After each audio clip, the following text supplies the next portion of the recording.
রোজাও কোরআনে নাই, পীরও কোরআনে নাই, তাহলে কোরআনে কি আছে, হাদিসে কি আছে? এইগুলো আমাদের জানতে হবে।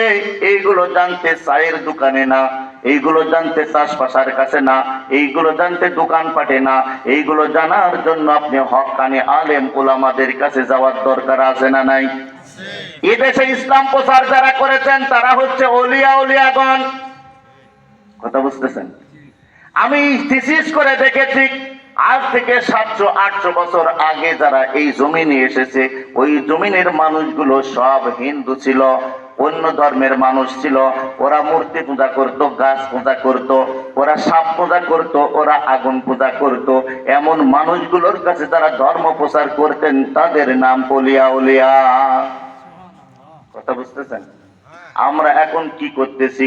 দৌত্তরির অংশ পাইছি, বেচতে আমাদের কি লাগে না, কোনো দেরি লাগে না। দৌত্তরি বোঝেন তো? হ্যাঁ, শ্বশুর বাড়ির জমি, কি বোঝেন? শ্বশুর বাড়ির জমি বেচতে কি লাগে না, ময়া লাগে না। অল্প টাকা হোক বেশি টাকা হোক, যা আসলে তাই মেলা।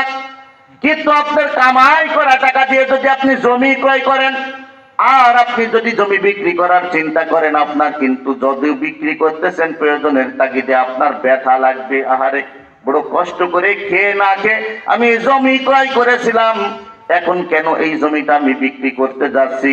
ভালো করে মনে রাখবেন, তারা ধর্ম প্রচার করেছে, তাদের থেকে দামি আর কেউ নাই। আমার রসুল বলেছে, যারা কোরআন শিক্ষা করে আর যারা শিখায় তারাই সব থেকে উত্তম মানুষ। ওই মানুষগুলো কোরআন শিখাইছে। আজকে ফুরকানিয়া মাদ্রাসার উদ্যোগে উন্নতি কল্পে আজকের এই মাহফিল। একটা সন্তান যদি কোরআনুল কারিমের হাফেজ হয়, একটা কোরআনুল কারিম যদি সহি শুদ্ধ পড়তে পারে, যারা তাকে সহযোগিতা করবে, যারা ঘর বাড়ি করে দিবে, যারা তাকে হেল্প করবে, সাহায্য করবে, এদের ছাড়া ওই ব্যক্তি জান্নাতে যাবে না। বলি সুবহানাল্লাহ। তাদেরকেও নিয়ে যাবে সাহায্য সহযোগিতা করার কারণে। ওই কোরআন সাক্ষী দিবে। কেমন সাক্ষী দিবে? কোরআনের দাম আছে না নাই? কোরআনের দাম আছে। একটি হরফ পড়লে কয়টা নেকি? 10টা নেকি। কিন্তু আমরা নেকি খালি খোঁজ করে গেলাম, কোরআনের হাকিকত আমরা বুঝতে পারলাম না। কোরআনুল কারীম যার উপরে নাজিল হয়েছে তাকে আমরা চিনতে পারি নাই। আমরা খালি বলি নারায়ে তাকবীর, আল্লাহু আকবার, আর নারায়ে রিসালাত বললে মুখটা কালো হয়ে যায়। আবার বলে আমি নবী প্রেমী, স্বপ্নে নবী দেখেছি। এই কথা যারা বলে তারা মিথ্যা বলে। ইয়া রাসূলুল্লাহর নাম যাদের জবানের মধ্যে থাকে না, রসুল তাদের সাপোর্ট করবে না। আপনারা যারা হজে গেছেন, উমরায় গেছেন, দেখবেন ওই কাবা শরীফের মধ্যে কি কি লেখা আছে। যারা আপনারা মদিনায় গেছেন দেখবেন কি কি লেখা আছে।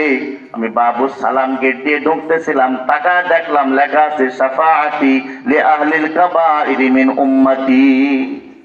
দিলটা চমকায় উঠলো। হাদিসটার দিকে তাকায় থাকলাম অনেকখানি। আহারে, আমার নবী কি বলে গেছে? তুমি কবিরা গুনাহ যদি করো, তোমার যদি ঈমান থাকে, আমি রসুলের প্রেম যদি তোমার দিলের মধ্যে থাকে, আমি রসুল হাসরের মাঠে তোমারে সুপারিশ করে জান্নাতে নিয়ে যাব। একটা মানুষ জান্নাতে যাবে না আমার রসুলের বিনা অর্ডারে। নবীদেরকে আমার আল্লাহ বড় সম্মান করেছেন। নবীরা জান্নাতে যাবে, তারপরেও আল্লাহর কাছ থেকে অর্ডার নিয়ে বলবে, আল্লাহ অর্ডার দিয়ে দাও। আমরা আর ধৈর্য ধরতে পারতেছি না। আমরা কি করব? আমরা চলে যাব, আমরা জান্নাতের মধ্যেই চলে যাব। আমরা আর ধৈর্য ধরতে পারতেছি না। আমার নবী, আমার আল্লাহ কাগজের মধ্যে সই করে বলবেন, দেখো আমার নবীকে, আমার হাবিবকে খুঁজো হাসরের মাঠে। যেখানে থাকবে তার একটা সই লাগবে। যদি তিনি সই করে দেয় তাহলে তোমরা জান্নাতের মধ্যে চলে যাবা। আমার নবীর প্রশংসা যারা দুনিয়ায় করেছেন তাদেরকে আমার আল্লাহ উচ্চ মাকাম দান করেছেন। যত নবী আমার নবীর প্রশংসা বর্ণনা করেছেন, তত আল্লাহ পাক সেই নবীদেরকে আল্লাহ জান্নাতের উঁচু মাকাম দান করেছেন। বলি সুবহানাল্লাহ। শুধু তাই নয়, কিয়ামত পর্যন্ত তাদের নাম কি করবে? আমার আল্লাহ বান্দাদের জবান দেয়া বের করে নিবে। ইব্রাহিমের কথা বেশি জায়গায় আছে না নাই? মুসার কথা বেশি জায়গায় আছে না নাই? কথা বলেন, কারণটা কি? কারণ হচ্ছে এরা আমার রসুলের প্রশংসা বেশি করেছিল বলি সুবহানাল্লাহ। আবার প্রশংসা করতে যায় কি করেছে, একটু সামান্য কটূক্তি করার কারণে ধ্বংস হয়ে গেছে। তাওরীত কিতাব নাজিল হয়েছিল মুসা আলাইহিস সালামের উপরে। কার উপরে? জোরে বলেন, কার উপরে? মুসা আলাইহিস সালাম জলিলে কদর নবী, আল্লাহর সাথে কথা বলতেন। আমরা বলেছি কোনোদিন? আমরা বলি নাই। মুসা আলাইহিস সালাম আল্লাহর সাথে কথা বলতেন, একটা দুইটা না, প্রতিদিন 3000 কালাম বলতেন বলে সুবহানাল্লাহ। এত কথা বলতেন, কিন্তু এক সময় পাগলের মতো হয়ে গেল। আয় আল্লাহ, দিদার দিবা না?